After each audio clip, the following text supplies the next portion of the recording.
What does it take to make a Spider-Man film in 1960s? High budget, talented crew, Hollywood stars, yes. But what if you had none of those? Well, then you would have to be an amazing editor, good at faking, and preferably Turkish.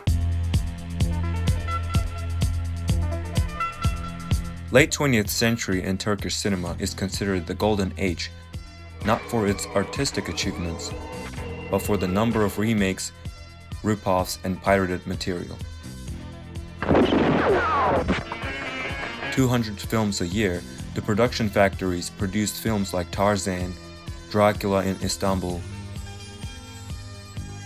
Marvel's superheroes, and even the Turkish version of Star Wars.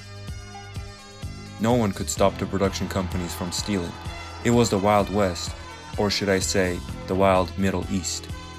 The historians even came with the term for this, Turksploitation.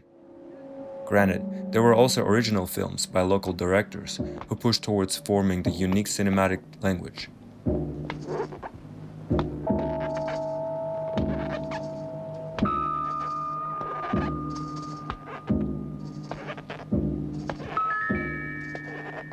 But major companies didn't care that much. As long as the public loved the film, it was a success. There was a shortage of educated filmmakers. People learned from copying.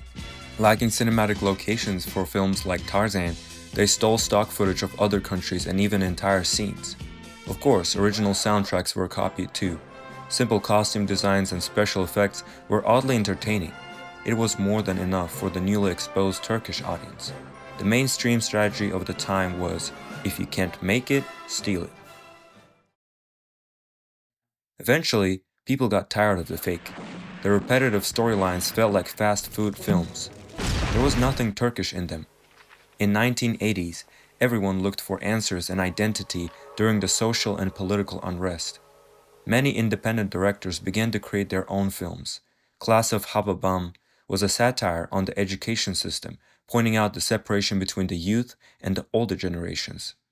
They used original Turkish music and authors, which clicked with the audience's hearts. Geçmiş olsun. Geçmiş olsun hocam. Geçmiş olsun hocam. Geçmiş olsun hocam. Geçmiş olsun. Babam sınıfı tam tekmil burada. Bunları getirdik hocam. Diploma mı bunlar? Hepiniz mi mezun oldunuz? The girl with the red scarf focused on the social hierarchies and injustices towards women.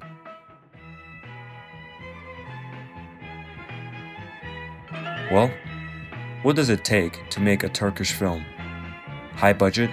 Great actors? Maybe. It certainly has to do more than just copying films. It takes boldness to accept one's identity and belonging. It takes courage to embrace what truly means to be Turkish.